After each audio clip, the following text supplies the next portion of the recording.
Welcome back to the channel. This is not a video that I want to have to do or talk about at all. But Pioneer 700 is in the shop. And we have the bottom of the seat and the plastic all off. I bet money you guys know Pioneer 700s, and guess why we're trying to do this. Let me fire it up so you can listen to it first.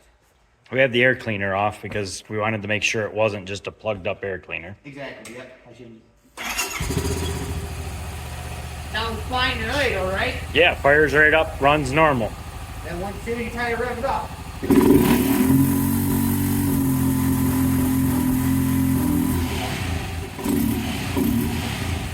You should go up to red line, which is about 7,000 RPMs. It'll only go up a hair above 4,000 RPMs.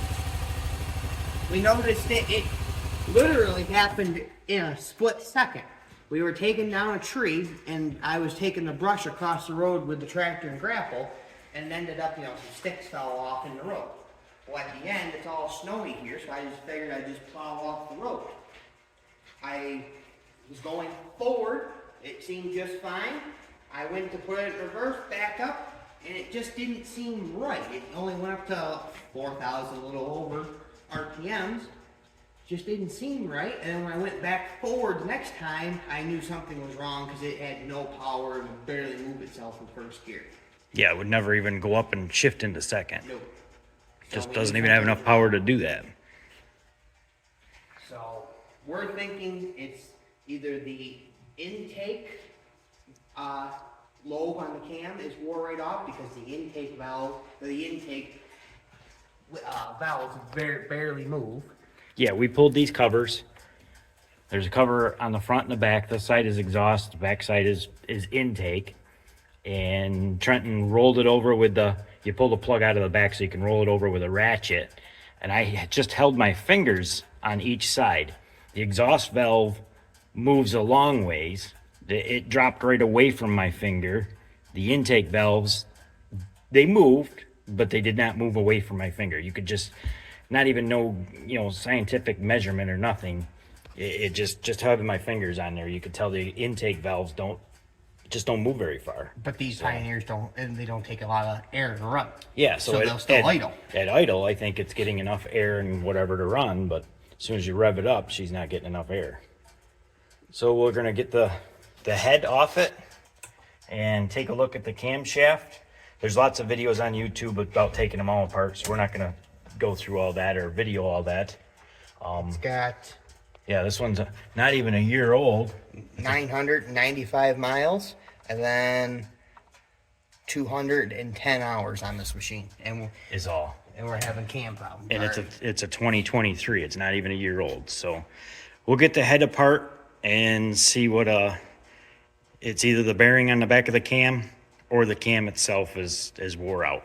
It's just weird that a cam wore out instantly. And I've always changed the oil as soon as the machine tells me, oil and filter, and Honda oil too, 1040 Honda. Right. So, all right, we'll get it apart and we'll bring you back to see what we find down in there. All right, so we got the head pulled off, and as we expected, the intake lobe of the cam is wore off, and she's not as sharp as she used to be. Versus the exhaust that's right on this side, it's nice, and this one is very flat and very rough. And the cam followers are right here. That would have been on the exhaust side. It's nice and smooth, and you can see it was spinning properly. It was everything. And this side here is, you can feel the roughness and see the roughness. She just plain took the cam out. Not bad for 1,000 miles. But this is the second one that we've done. So this one, we knew what to take apart. This one, I think we got, 45 minutes into this one? Yeah. Taking it apart to get it down to... The other one, the cam was wore right out flat like this, right? But then the bearing actually popped apart in the back too, didn't it, Dad? Yeah, the bearing was out of the other one. So we didn't really know on that one if the bearing went bad first, then made the cam wear crooked, or the cam wore funny, but it kept running and running, and then it finally took the bearing out too. Not really sure on that one, but this one, the bearing looks good. So we're gonna get a new cam, new lifters, gaskets, and put her back together.